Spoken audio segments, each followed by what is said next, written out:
Wait lang. Wala yung mga ano.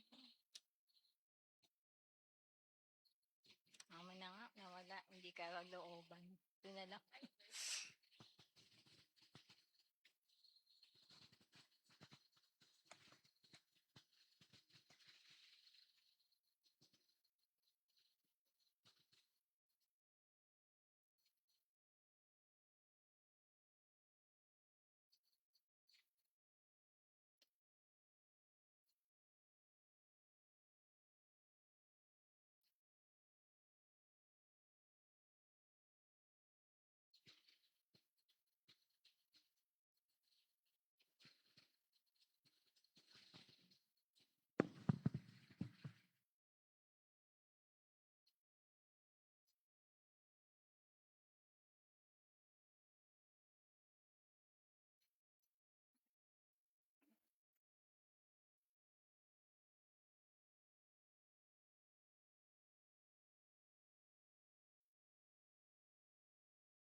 Handa ko lang yung voice ko.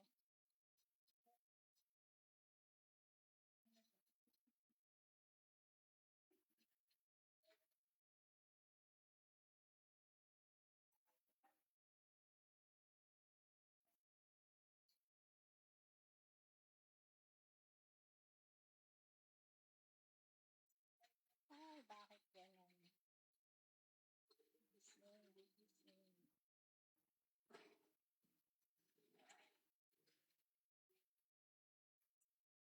Ay.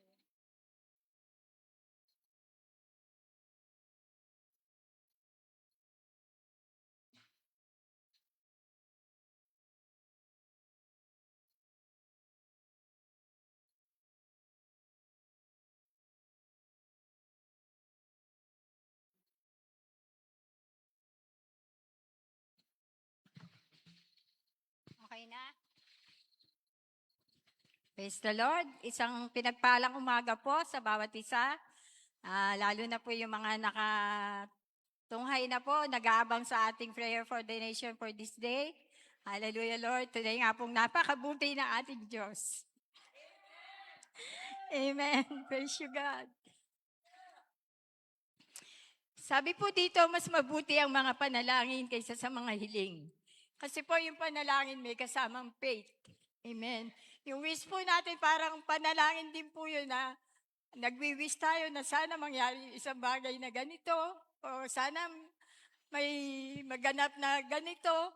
Yun po yung wish natin. Pero yung prayers po natin, tunay na ito'y nanggagaling sa puso at may kasamang pananampalataya at paniniwala sa ating Panginoon. Amen. Kaya bago po tayo magsimula, let's have a prayer muna po. Hallelujah, God. Praise you, Jesus. Hallelujah. Dakilang Diyos, makapangyarihang Ama, tunay nga po sa umagang ito kami nagagalak, nagpupuri sa iyong presensya, Panginoon. Napakasarap sa iyong presensya, Panginoon, kasama ng mga kapatiran, Panginoon, na tunay na magpapalakas sa iyo, Panginoon. Hallelujah, God. Salamat sa mga kapatid namin na nandirito, Panginoon, na tunay na naglaan ng panahon, ng oras para manalangin, para ipanalangin ang buong bansa natin, Panginoon. Ang lahat ng nangangailangan ng panalangin, Panginoon. Hallelujah, God. At alam namin, Panginoon, sa lahat ng mga pagsubok na dumarating sa aming buhay, Panginoon, nanduroon ka, Panginoon. Hindi mo kami iiwan, hindi mo kami pababayaan. At di mo kami bibigyan ng pagsubok na hindi namin kaya, Panginoon. Kaya salamat sa iyong kabutihan. Salamat sa iyong mga pangako. Hallelujah. At sa umaga nga po ito, dudulog kami sa trono ng iyong biyaya. Magpapasalamat, Panginoon, sa kabutihan mo, sa katapatan mo, at sa lahat ng bagay na ipinagkakaloob mo sa bawat isa sa amin. Sa kalakasan na nanggagaling sa iyo, Panginoon. Wala po kaming magagawa kung wala ka sa amin, Panginoon. Ikaw lamang ang aming pag-asa, ikaw lamang ang aming sandigan, ang aming maaasahan, Panginoon. Hallelujah. Walang imposible sa iyo, Panginoon. Walang mahirap sa iyo, Panginoon. Lahat ay kaya mong gawin. Lahat ay kaya mong baligtarin, Panginoon. Hallelujah, God. Hallelujah. Kaya salamat, Panginoon. may pagkakataon kami, may oras kami na lumapit sa trono ng iyong biyaya. Kaya purihin ka po sa umagang ito at sa iyo po namin ibabalik ang pinakamataas na kapurihan sa pangalan ng iyong anak si Jesus. Amen. Thank you, Lord. At bago po tayo manalangin, dumulog muna po tayo sa ating mga pagsambang awit sa ating Panginoon. Amen.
Praise you, God. Hallelujah. Thank you, Lord. Tunay nga po, Panginoon, na ang iyong salita ay tunay, ay iyong mga pangako. Hindi mo binibigo ang iyong mga anak, Panginoon. Hallelujah. Praise you, Lord. Kaya, after po ng ating pag-worship, tayo naman po'y dumulog sa isang mensahe na nanggagaling sa ating Panginoon. Amen. Pinatawagan ko na po Sister Rejoice para sa salita ng ating Panginoon. Amen. Isang pinagpala at magandang umaga po sa ating lahat na nandito sa church at sa nanonood po sa atin sa live. So, ako po ay mag-share ngayon ng isa sa aking mga naging devotion for this year. Isa po sa mga pinanghawakan ko na salita ng Panginoon sa taong ito. At dahil ang tema po natin ngayong buwan ay overcoming trials, ang pamagat po ng aking i-share ngayong umaga ay nakuha ko po sa nakuha ko po to sa isang libro na binasa ko po. At I'm sure yung iba siguro ay makaka-relate o alam ito sa The Purpose-Driven Life. So, ang pag-uusapan po natin ay tungkol sa mga pagsubok or sa mga troubles. Ang title po ay Transformed by Trouble o Hinubog ng Pagsubok. Basahin po natin yung teksto natin sa Genesis chapter 50 verse 20. Sabi po dito sa Tagalog, "Masama nga ang inyong ginawa sa akin, subalit ipinahintulot iyon ng Diyos para sa kabutihan, at dahil dooy naligtas ang marami ngayon." So ito po yung mismong reflection ko po na sinulat ko sa devotion ko. Sabi po dito, hindi lahat ng pangit na karanasan ay bunga ng kasalanan natin sa Diyos. Naalala ko nung Sunday, parang shinare din yata yun ni Derek. Kaya very familiar siya sa akin kasi naalala ko, sabi ko, parang naano ko yun dati sa devotion ko. Tuloy po natin.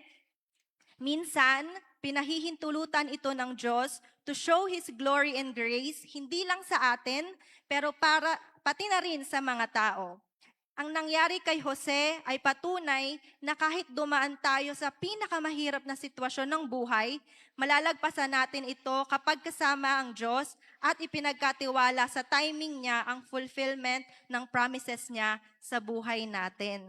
So, binasa ko po ulit yung story ni Joseph bilang si Joseph, the dreamer, ang favorite character ko. Isa sa favorite ko. Actually, siya talaga pinaka-favorite ko, then next si David.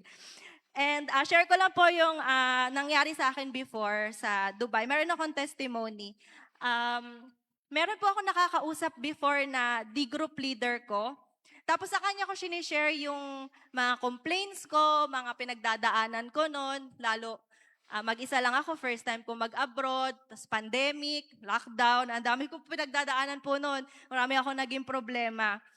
Tapos may tumatak sa akin na sinabi niya, hindi man ito yung exact na words na sinabi niya, pero ang sabi po niya, hindi kaya nararanasan mo ang lahat ng yan ngayon ay dahil may purpose si God, at kapag nalagpasan mo ay mabibigyan ng kaluwalhatian ng Diyos.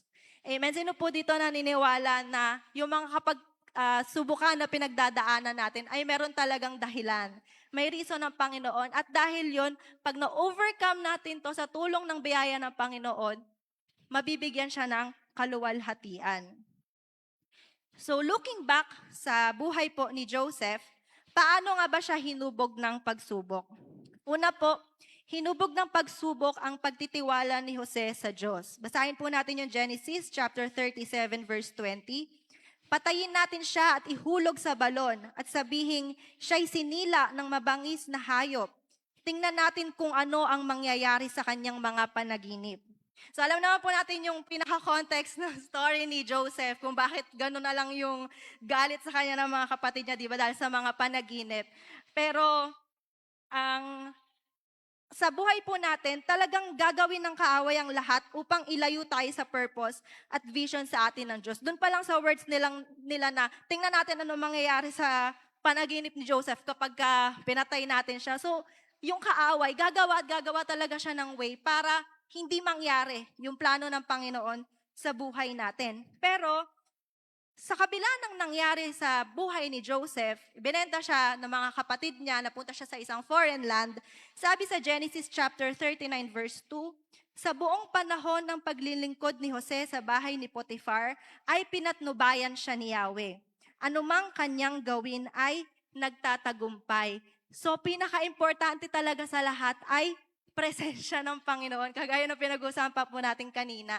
Kasi without the presence of God, hindi po tayo magtatagumpay sa kahit anong gawin natin. Yes, minsan siguro sa mga trabaho, sa career, magtatagumpay tayo, makikita natin na okay yung work natin kahit malayo tayo sa Panginoon, pero hindi yun yung totoong tagumpay. Kasi iba yung success na nanggaling talaga sa Panginoon, na meron talagang blessing from the Lord. So, hinubog si Jose sa pamagitan ng pagtitiwala niya sa Panginoong Jesus. Kabila po ng pinagdaanan niya at a young age, I believe, bata pa si Jose that time na siya ibinenta, pero hindi po nawala yung pagtitiwala niya sa ating Panginoon. Pangalawa naman po, hinubog ng pagsubok ang katapatan ni Jose sa Diyos. Despite na ipinahuli siya ni Potiphar dahil sa maling akusasyon, naging tapat pa rin si Jose sa Diyos. At paano po ba naging tapat si Jose sa Panginoon? Di ba nung time na tinempt siya ng asawa ni Potiphar, ano pong ginawa ni Jose? Siya ay tumakbo o nilayuan niya yung tukso. Tayo po ba ilang beses nating pinili ang Diyos at nilabanan ang tukso? Alam niyo po, isa sa mga regrets ko sa buhay ko ay pinili kong mag-work noon. Nung first time ako nagkaroon ng work, pinili ko na mag-work na merong pasok ng Sunday. Regret ko yan talaga. Kasi doon nag-start na tuluyan akong nalayo sa Diyos at naligaw ng landas. So kanina po pinag-usapan natin, di ba, napakahalaga ng presensya ng Diyos. So, nung time na pinili ko na may pasok ako ng Sunday, hindi ako nakaka-attend ng kahit anong gawain. Kasi nga po, 2015, graduate ako 2016, very active ako sa church, mga crusade, nagtuturo pa kami dati sa mga schools, kasama ko sila BJ, mga ibang mga kabataan. Nung year na yon, okay naman kahit wala akong work, kahit walang pera, pero yung naman natin, very active po tayo sa gawain ng Panginoon. Alam ko talaga na okay ako noon. Pero nung nag-start na ako nag-work, 2017, pinili ko na parang pumayag na lang ako na merong Sunday na work. And from that time, nag-start na nalayo ako sa Panginoon. If only I had been faithful to God, hindi ko na sana na-experience yung mga past mistakes. Kasi, nung mga time na yon, natuto na ako uminom, mag-party, mag-club, mag-bar, uminom, mag-bar, wrong relationships, immorality, kumbaga, very opposite ng kinalakihan ko sa church. Tsaka nagkaroon din ako ng bitterness sa puso ko, sa mga tao. Kumbaga, sama-sama na lahat. Talagang malayo ka na talaga. Minsan umattend sa church. May times naman nakaka-attend ako sa church. Pero alam mo yon na umattend ka pero wala talaga yung heart mo. Wala dun yung umattend ka lang for the sake na dahil umattend yung pamilya ko. So attend na lang din ako. Pero yung puso ko talaga ganon. Hindi siya okay. Parang nasa backslide stage na ako noon. Pero alam niyo po ano nakakatuwa? Ano yung good news doon? There is always a chance to redeem the time. Kasi salamat sa biyaya ng Panginoon na binibigyan niya tayo ng chance, di ba, ng opportunity na bumalik sa Kanya anytime. Naalala ko si Pastor John, lagi niya sinasabi sa preaching niya na, you can start fresh. Pwede ka naman magsimula ulit. Huwag ka matakot na magsimula ulit. Nagkamali ka. O di ayusin mo ulit yung buhay mo. O pag nagkamali ka ulit, bumalik ka ulit kay Lord. Basta bumalik ka lang ng bumalik. Hanggang sa maitama yung daan mo. Hanggang sa si Lord na yung bahalang kikilos at magtatransform sa buhay mo. So, noong time ng 2023, nag-recommit ako ng buhay ko sa Panginoon. At year 2023, bumalik ako ng ministry. At praise the Lord, salamat po sa biyaya ng Panginoon. Up until now ay nagagamit po tayo sa music, sa mga simbahay, sa mga Bible study at dito nga po sa mga gawain ng Panginoon. So praise God kasi kahit may times na medyo nalalayo tayo sa Panginoon, but still, nandun yung grace ng Panginoon for us. So sa buhay po ni Jose, naging matapat po siya sa Panginoon. He's been faithful. At lagi po natin tatandaan na palaging may aasahan sa Diyos kapag tapat ka sa Kanya. Palaging merong favor ang Panginoon. At pangatlo po, hinubog ng pagsubok ang puso ni Jose. Balikan po natin yung key verse natin sa Genesis chapter 50 verse 20. Masama nga ang inyong ginawa sa akin, subalit ipinahintulot iyon ng Diyos para sa kabutihan. At dahil doon naligtas ang marami ngayon.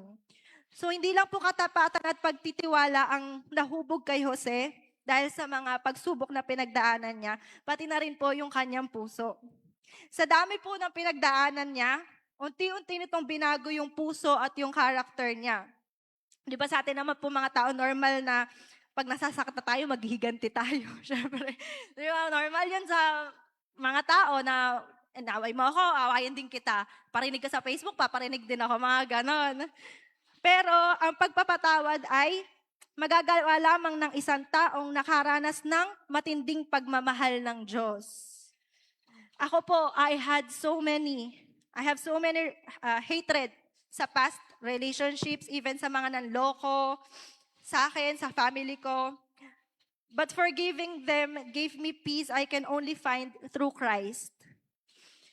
Siyempre po, hindi naman porket pinatawad mo na parang yun na yun. Hindi naman po one time lang ang forgiveness, di ba? Kasi kung one time lang yan, paano pag nagkamali na hindi mo napapatawarin kasi pinatawad mo na siya. Kumbaga isang beses lang. Syempre magkakamali pa rin ang tao sa atin.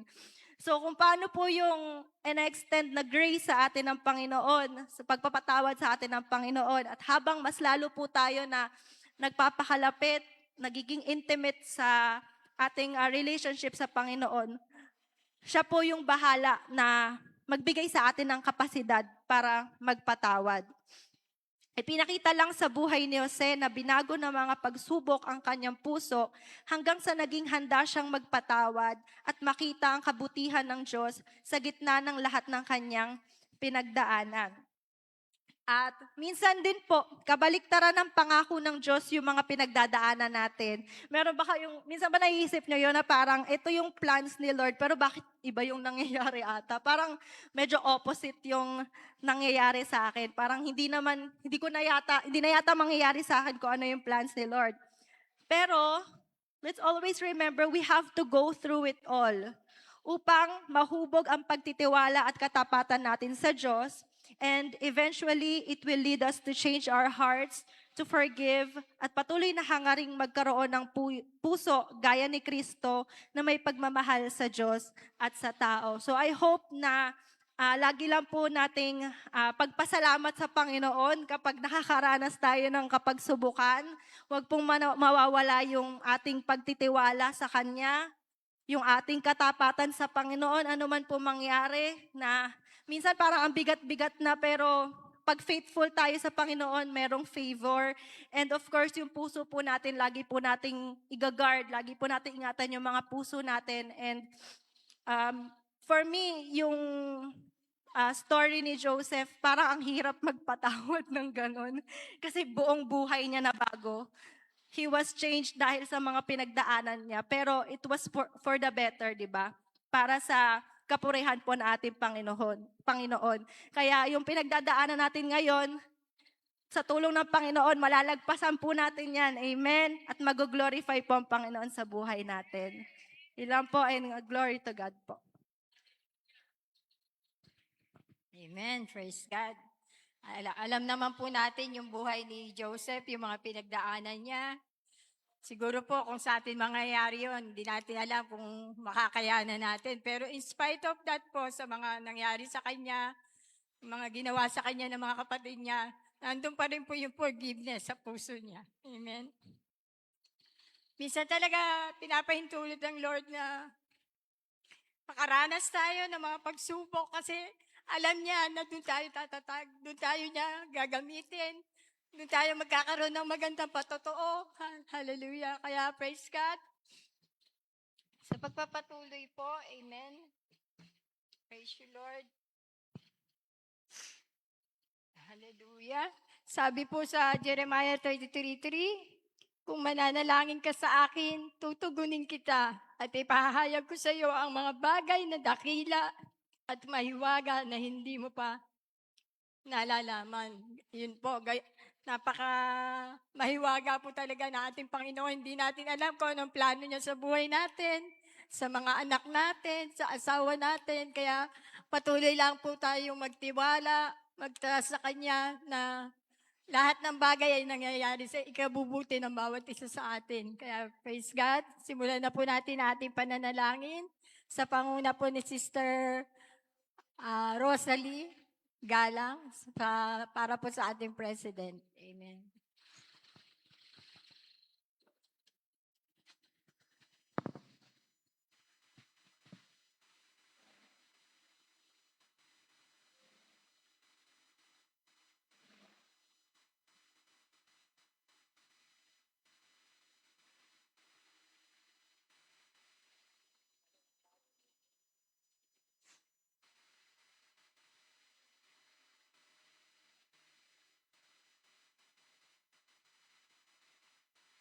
Ngayon po ay papanalangin po natin ang ating presidente. Tayo po ay pumikit at tayo po ay mananalangin. Makapangyarihang Diyos, itinataas po namin ang aming presidente na si President Bongbong Marcos. Nawa ay bigyan mo po siya ng karunungan at katapatan sa paglilingkod and a heart for justice. Tulungan mo po siya na dagdagan pa ang malasakit niya sa taong bayan. Bigyan mo po siya ng magandang pangangatawan at mabuting kalusugan. Layo mo po siya sa tukso, selfish ambitions and corruption, and guide them in making decision na ikaw po ang mapaparangalan. Gabayan mo po sila sa mga araw-araw nilang ginagawa at mga proyektong kanilang binubuo or bubuuin pa lamang. And we pray that they will guided by the Holy Spirit.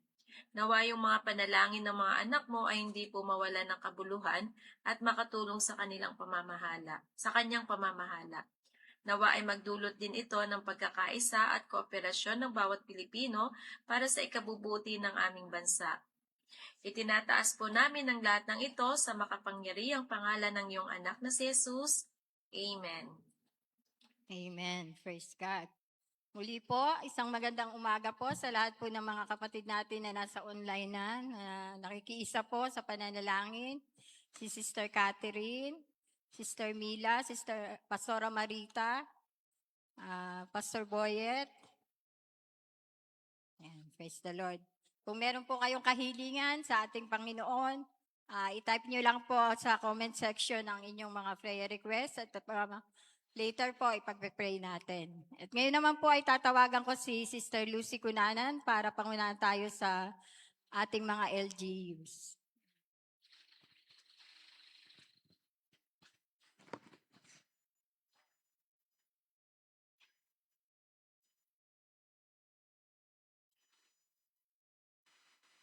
Isang pinagpalang Sabado ng umaga sa bawat isa mga kapatid. Samahan niyo ako sa panalangin sa ating LGU sa umaga. Ama namin Diyos na buhay, dakil at napakabuti sa pangalan po ng aming Panginoong Hesus at sa gabay ng Banal na Espiritu. Sama-sama po kaming nananalangin para po sa aming LGU. Ito pong aming lalawigan ng Bulacan. Namumuno po sa amin ang aming Gobernador, Gov. Daniel Fernando, at ang aming Vice Governor, Alex Castro. Sila po, Panginoon, ay bigyan mo ng katalinuhan, karunungan, nagmumula sa iyo kung paano mapangasiwaan nila, mapamunuan nila, mapangunahan nila ang lalawigan ng Bulacan, Panginoon.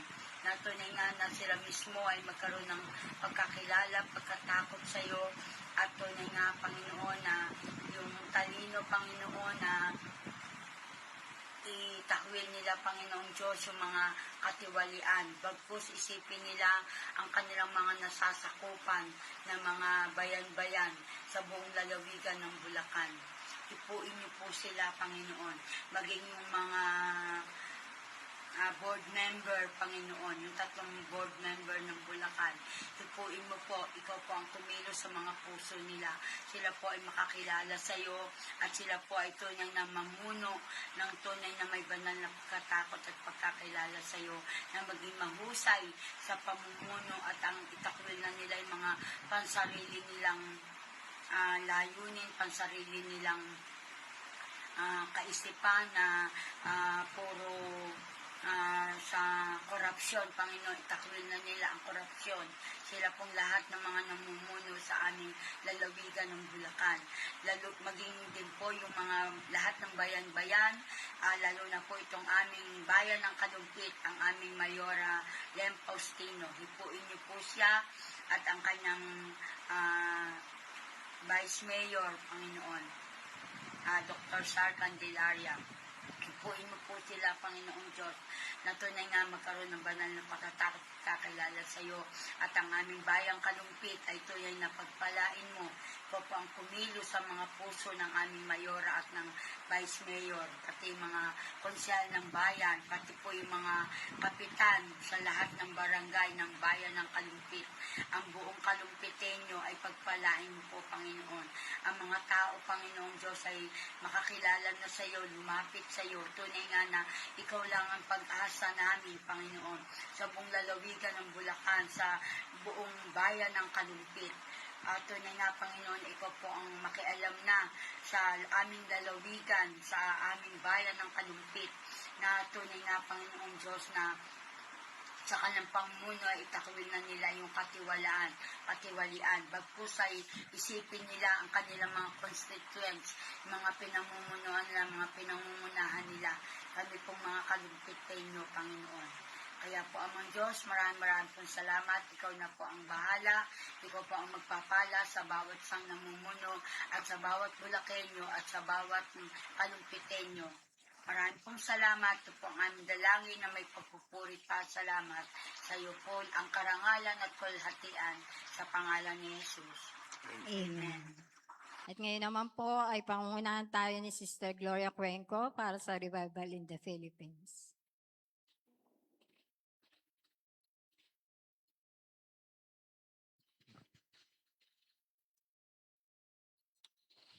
Praise God. Sige po, tayo po ay makiisa, makibahagi po sa panalangin natin sa ating revival sa ating bansang Pilipinas. Ama namin Diyos na makapangyarihan sa lahat, kami po ay lubos na nagpupuri at nagpapasalamat po sa iyo.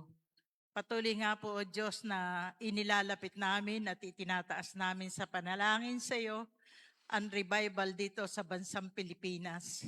Dalangin po namin sa lahat ng simbahan or iglesia na itinayo mo, Panginoon, na ikaw ang kinikilalang Diyos. Dalangin po namin na patuloy nga po, O Diyos, na ang bawat isa ay talagang nandoon yung kanilang kapursigihan na sila ay lalo pang maglingkod, sumunod sa iyo, Panginoon. Lalo na sa aming kinabibilangan church, Panginoon, ang LFCI branch churches, Panginoon, dumaloy ang espiritu ng revival sa bawat church, Panginoon.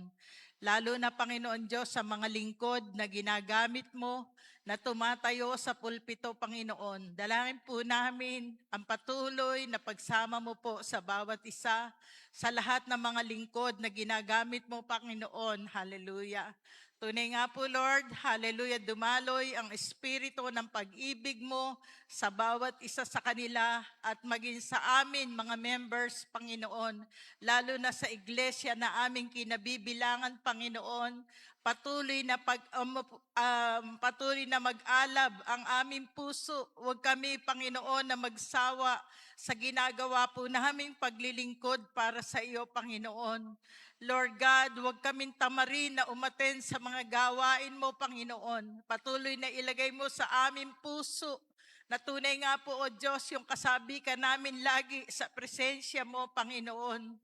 Dalangin ko nga po, Lord God, hallelujah, sa lahat po ng aming mga pastor, Panginoon, na itinatayo mo, Panginoon Diyos, sa aming iglesia. Patuloy na patatagin mo po sila.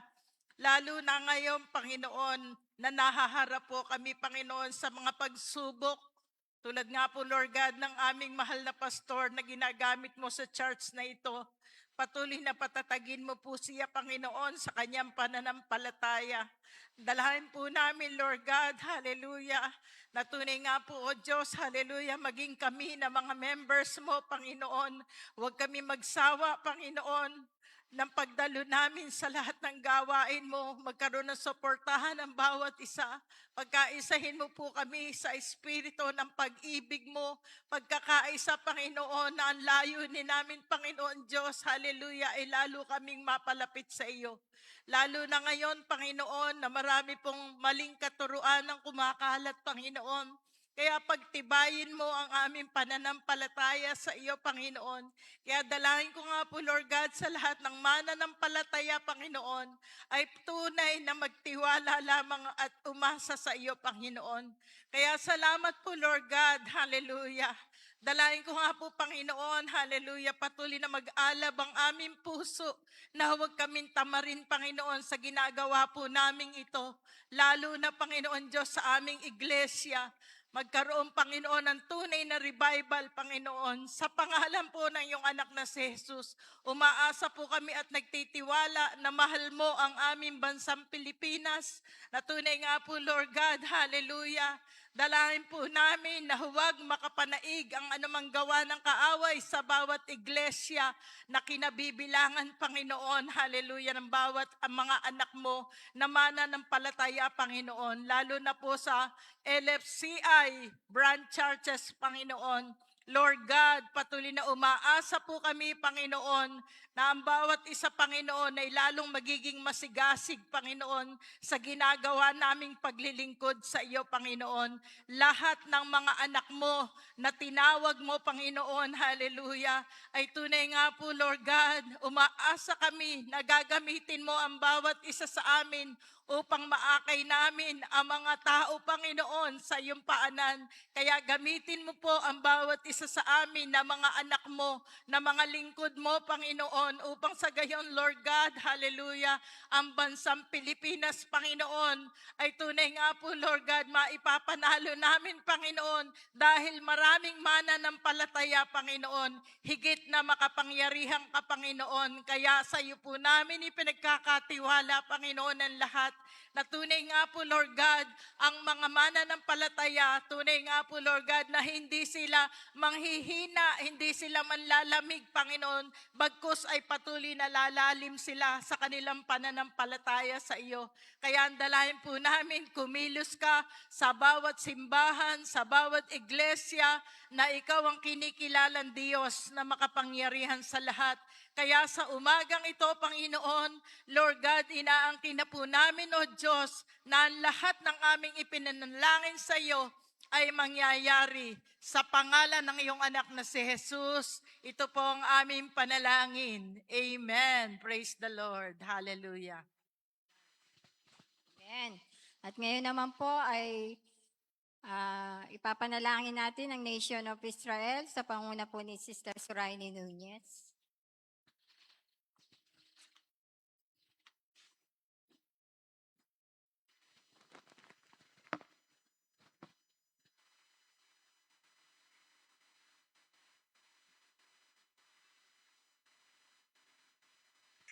Our loving God, we call on the name that is above all names, the name of Jesus, as we unite in prayer for your chosen nation, the nation of Israel. Sa kabila po ng mga kaguluhan sa bansang ito, sa kabila ng mga hindi magandang pangyayari, as it is written in your word that all these things must happen, we believe, O God, that you are still in control, and your words and promises stands firm forever, and that your mighty protection is still upon this nation. Bigyan niyo po ng karunungan ang kanila pong mga pinuno, maging yung mga allied nations, kung paano po nila matatalo po ang kaaway na nais po ay to wipe the nation of Israel on the face of the earth. Patuloy po kayo, Lord, kumilos sa puso ng bawat mamamayan ng mga taga-Israel At tulungan po silang magtiwala at tumawag sa iyong pangalan, bawat bata, lalaki at babae. And let your divine will be done to this nation, whom you have chosen and loved from the beginning. Protektahan mo po at gabayan ang mga bata, maging sibilyan, sa mga nangyayari pong kaguluhan. At tulungan sila po, Lord, na patuloy na magtiwala at tumawag sa iyo bilang kanilang great defender. At patuloy po silang manalangin na matapos na rin po, Lord, yung mga kaguluhan sa bansa pong ito.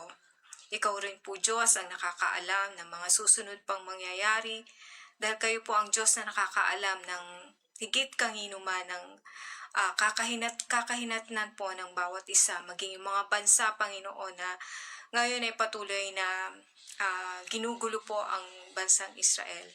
Salamat po, Lord, dahil sa kabila ng lahat ng ito, nananatili kang Diyos na makapangyarihan sa lahat. At yung timetable mo, Panginoon, sa bagay na ito, ang siya pa rin po, Lord, masusunod. Salamat po, Panginoon, na your divine protection will still upon this nation and upon the people of Israel. Thank you, God, at alam ko, Panginoon, na pagpapalain mo rin ang mga bansa na tumutulong dito. At patuloy ka rin, Lord, na magpapakaranas na kayo po ang Diyos na makapangyarihan sa lahat sa kabila po ng mga kaguluhan na ito. Salamat po sa iyo. At patuloy, Lord, na ang kataas-taasang pangalan mo pa rin, Lord, ang siya pong mapapurihan, mapasalamatan sa kabila, Lord, ng mga kaguluhan sa amin pong paligid. Salamat po. Ito pong aming dalangin sa pangalan po ng aming Panginoong Jesus. Amen. Amen. Thank you, God. At ngayon naman po ay panalangin ni Sister Janice Gutierrez, ang LFCI. Patuloy po tayong manalangin at ating sabay-sabay na idulog sa umagang ito ang ating church na LFCI. Panginoong makapangyarihan at mapagmahal na Ama, lubos po kaming nagpapasalamat sa iyong dakilang pag-ibig at biyaya na patuloy na bumabalot sa aming simbahan, ang LFCI. Salamat po dahil kayo ang aming matibay na pundasyon at ang liwanag na gumagabay sa aming landas at ang tahanan kung saan kami nagkakaisa bilang iyong mga anak. Dala po namin sa iyong harapan ang bawat church or branches po ng LFCI, ang aming mga pinuno o leaders, mga pastors at sinumang mga manggagawa ng buong kapulungan saan man naroroon ang LFCI. Bigyan niyo po ng labis na karunungan, tapang at pusong mapagkumbaba ang aming mga namumuno upang maipamahagi nila ng wasto ang inyong salita. Palakasin ninyo ang kamay at katawan ng bawat maglilingkod upang hindi sila mapagod sa paggawa ng mabuti at paglilingkod sa iyo. Alalahanin din po ninyo, Panginoon, ang mga members po namin na mayroong pinagdaraanan kagaya po ng Panginoon karamdaman sa katawan at isipan. Sila po iyong pagalingin, aliwin ang mga namimighati at nag-iisa, iahon ng mga nahihirapan sa buhay at walang sapat na pangangailangan. At bigyan ng lakas at pag-asa ang mga nawawalan ng tiwala. Ayan mo, Panginoon, na maalala nila ang iyong mga pangako at ang iyong mga salita. Pag-isahin ninyo po ang aming mga nanglubusan, alisin ang anumang pagkakaiba-iba, hidwaan o pagdududa sa aming gitna. Tulungan ninyo kaming mamuhay ng ayon sa iyong layunin at maging daluyan ng iyong pag-ibig at liwanag sa aming mga tahanan, trabaho at sa buong komunidad, lalong-lalo na, Panginoon, sa panahong ito. Pagpalain ninyo ang aming mga misyon, pagtuturo at pagtulong sa kapwa upang lalong lumago at lumawak ang iyong kaharian dito sa lupa. Ingatan ninyo ang LFCI, Panginoon, at panatilihin aming tapat sa iyong salita at hayaan ng aming buong simbahan ay patuloy na magbunga ng kabutihan hanggang sa muling pagparito ng iyong anak na si Jesus. Ang lahat ng ito ay aming hinihiling at itinataas sa makapangyarihang pangalan ni Jesus. Amen. Ngayon naman po ay tawagin natin Sister Nora para sa mga prayer request natin sa mga offerings. At bago po ito ay Lahat po na nasa online, pakitype po ang mga prayer request nyo sa comment section at pagpe-pray po natin later. Amen. Hallelujah. Tayo po ay patuloy na manatili sa pananalangin. Atin pong idulog ng sama-sama ang lahat ng mga prayer request po sa offering. Hallelujah. Sa Lazaro family po, hallelujah. Panginoon, patuloy po agad na itinataas namin ang kahilingan ni Sister sa Lazaro family, Panginoon, yung breakthrough and deliverance, Panginoon, sa lahat ng aspeto po ng kanilang buhay. Hallelujah. At maging po, Panginoon, sa aking buong sambahayan, tinataas ko rin po, Panginoon, ang patuloy ugad na kagalingan, Panginoon, sa aking biyanan, Panginoon. Patuloy po, ugad, na pagalingin mo, instant healing, ugad, mula ulong ang talampakan, ang mga sakit at karamdaman ng Tatay Nestor. Hallelujah. Maging kay David, ugad, tinataas ko po siya sa iyo, ugad, na alam ko, ugad, after na mainom niya lahat yung mga yung antibiotic, ugad, na inireseta ay mawala na po yung infection niya sa dugo in Jesus' name. At patuloy din, Panginoon, na provision sa pag-aaral pa ni Lovely at ni David, Panginoon. Ikaw na po ang bahala, ugad, na bumigkis sa bawat isa sa amin, ugad, na ng pag-ibig mo at pag-unawa, Panginoon, Lord. Patuloy kong dinideklara na ang Lopez and Santos family ay para sa iyo, Panginoon. Hallelujah. Maging po sa kahilingan ni Abilina Almasan, Lord, healing po kay Brother Jose Ramos at kay Pastor John po. Hallelujah. At kay Sister Justin, patuloy po, ugad, na itinataas namin ang kanyang buong sambahayan, Panginoon.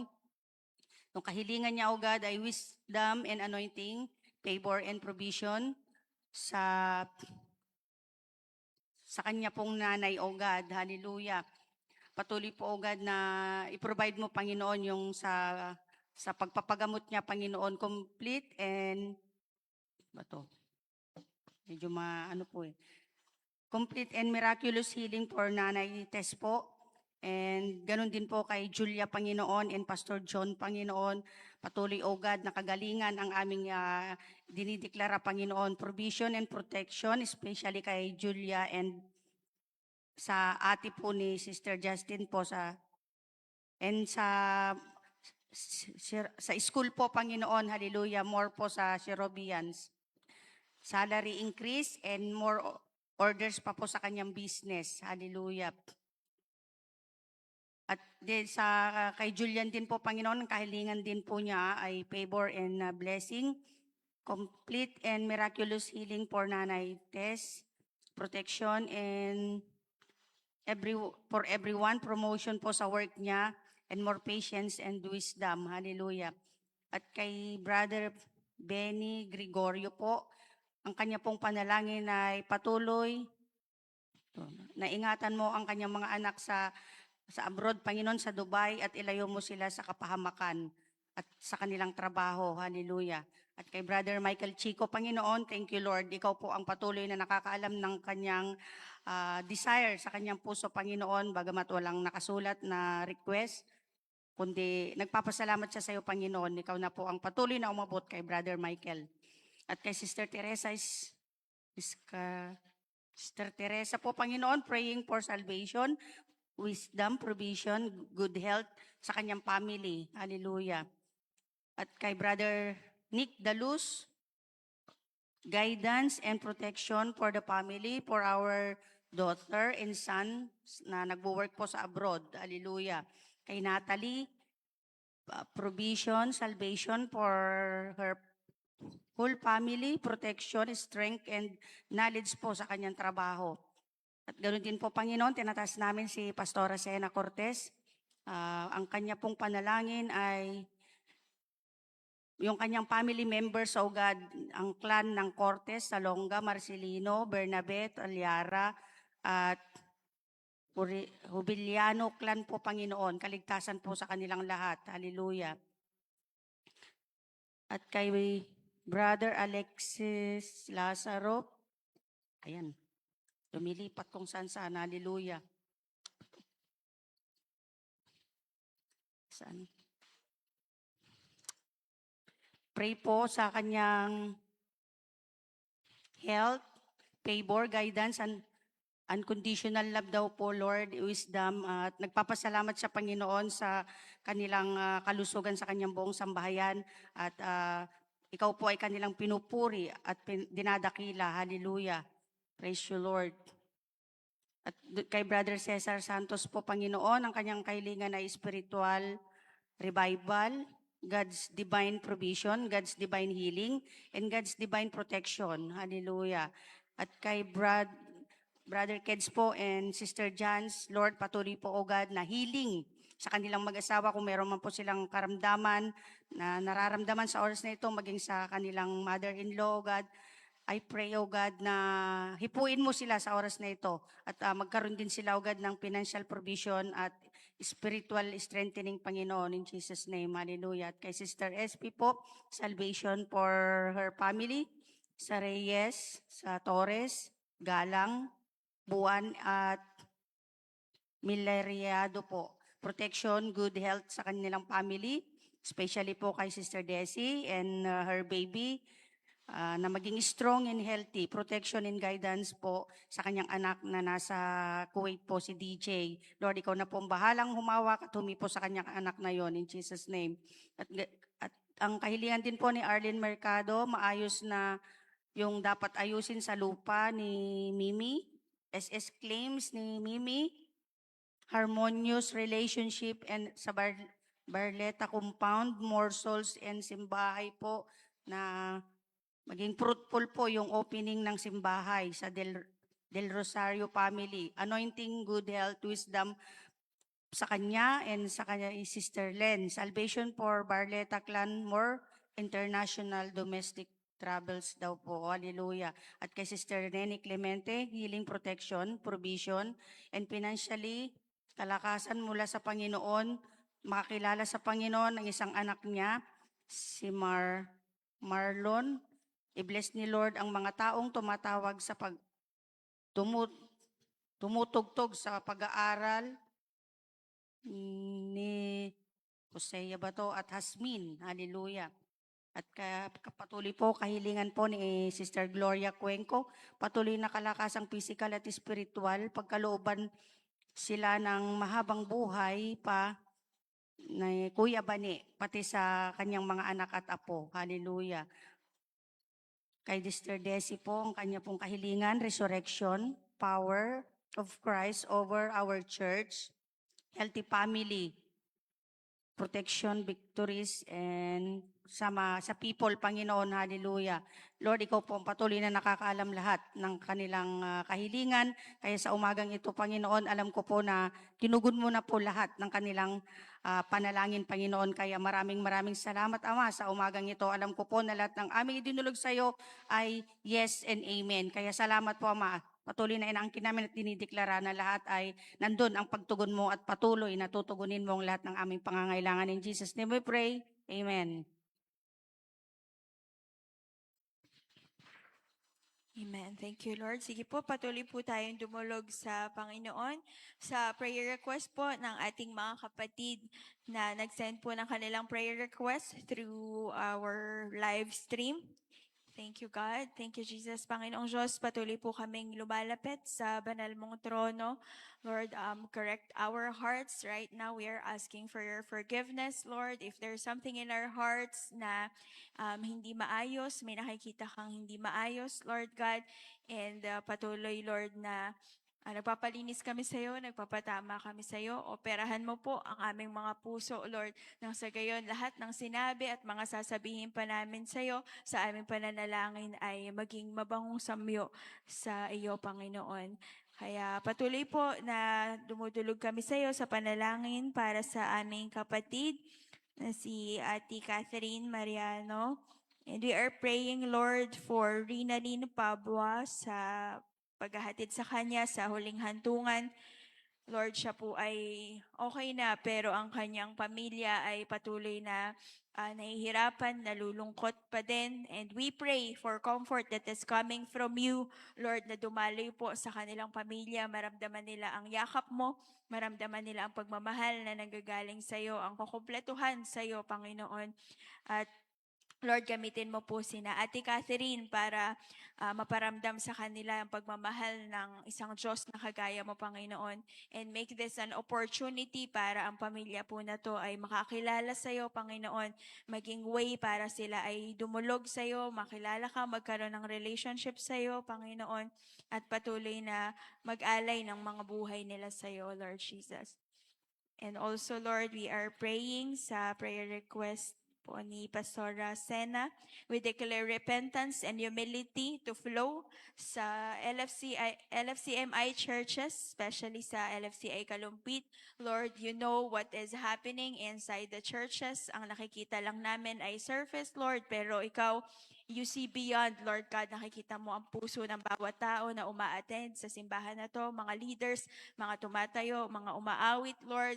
Nagpapatama po kami sa iyo at humihingi ng tawad sa mga unrepented sins that we have in Jesus' name, And also kung mayroong pride ang bawat isa habang naglilingkod or habang nag-i-stay sa lugar na to, we cast it out in Jesus' name, And everybody, Lord, na kami habang naglilingkod sa iyo, habang nagpapakalalim sa iyo, ay mas lalong nagpapakumbaba, Panginoon, bigyan mo ng pusong mababa ang bawat isa, Lord God, dahil naniniwala kami na wala po kaming maipagmamalaki sa iyo, Panginoon, kung wala ang grasya mo, wala ang biyaya mo sa aming mga buhay, wala kaming magagawa, wala kami dito, Lord, kahit na kami ay magaling, kahit na kami ay talented, Lord, in Jesus' name, umaasa lang kami sa iyong biyaya sa amin, O Lord. Thank you, Jesus. Have mercy on us, O Lord. Thank you, God. And also we declare healing, Lord, sa lahat ng tao na nabanggit at even mga hindi nabanggit na may mga sakit sa pangalan ni Jesus. Lord, naniniwala po kami that you are our healer, Lord God. And we declare healing to flow sa lahat po ng may sakit sa church na to and sa mga kakilala namin, sa family members namin, Lord God, sa mga tao na hindi namin nabanggit. Lord, you know them all. And we pray nga po sa specific prayer request ni Pastor John for his health. Lord, we declare na mawala na po yung pamamaga ng paa niya, mabilis na paghilom ng kanyang sugat, and regulated blood sugar. In Jesus' name, this is a time, Lord, that we are withdrawing in heaven. Naniniwala po kami na yung mga pagtatanim po ni Pastor John, yung buhay na inaalay niya sa iyo, yung lahat ng ginawa niya para sa iyo ay hindi mawawala ng kabuluhan. And right now, we are praying, Lord, na patuloy niya pang magawa yung mga yon dahil siya ay magkakaroon ng healthy body, healthy mind, Lord, in Jesus' name. And patuloy na yung mga pinagdadaanan niya, naniniwala kami na magiging isang magandang testimony, Lord God, na makakapag-encourage ng mga taong dumadaan din sa kagaya ng kasalukuyang pinagdadaanan niya ngayon. In Jesus' name, we continue to pray for strength for her, love, Lord, na kailangan niya, emotional support. In Jesus' name, let it come from you, O Lord. Thank you, God. Thank you, Jesus. And sa mga prayer request na hindi man namin nabanggit, hindi nabasa, hindi nakita dito, hindi man namin siya nabanggit, hindi man namin siya nakita, but walang nalilingid sa iyo, Panginoon. Alam mo ang bawat isa na nangangailangan ng tugon sa kanilang mga panalangin. Kaya nilalapit po namin sa iyo. We are entrusting to you every one, Lord, that is asking for prayer, especially mga kasama din po namin dito. Lord, you know every detail of our lives, Lord, at sa iyo po kami nagtitiwala na meron kang gagawin, Panginoon. Kaya nagtitiwala kami sa puso mo, Lord God. Hindi man namin naiintindihan ang galaw ng kamay mo, pero magtitiwala kami sa puso mo, Lord God, na alam namin na tapat na minamahal mo kami. You are faithful in our lives and we are holding on to that. Nag-hold kami sa mga salita mo and lahat ng mga pinanghahawakan namin, naniniwala kami na magkakaroon yun ng buhay, Lord, sa aming mga pinagdadaanan. Mararanasan namin ang salita mo, Panginoon, as long as we are anchored to that. Kaya pinagkakatiwala namin sa iyo mga bagay na hindi namin kontrolado over our lives, mga bagay na hindi namin kontrolado over our church, Lord, over sa mga paligid namin. Wala kaming magagawa kung wala ka, Panginoon. Kaya we are entrusting to you everything, even our service tomorrow, samahan mo kami, Panginoon, especially ngayon na maulan, ingatan mo ang bawat isa, makarating dito ng ligtas, and maging excited pa din kami, Lord, though nakakatamad yung weather, pero sisipagin ang bawat isa, in Jesus' name, na hanapin ang presensya mo, na ma-experience ang presensya mo, and we will never be the same again, in Jesus' name, in Jesus' name. Kaya salamat po, purihin ka, pagpalain mo ang bawat isa na nagpagamit sa iyo sa umaga na to, bigyan mo sila ng kalakasan sa mga gagawin pa nila for today, sa mga magdadalaw ngayon. Panginoon, samahan mo po kami, proteksyonan, Lord God, and kagaya ng prayer namin kanina, Lord, gamitin mo ang bawat isa to bring blessings and healing sa mga aapakan ng paa namin, pupuntahan namin, Panginoon. Kaya salamat po, purihin ka sa umaga na to, sa ipo namin binabalik lahat ng papuri, pasasalamat at pagsamba sa pangalan ni Jesus. Amen and amen. Praise God. Salamat po sa bawat isa. Shalom. See you tomorrow sa ating Sunday service. God bless po.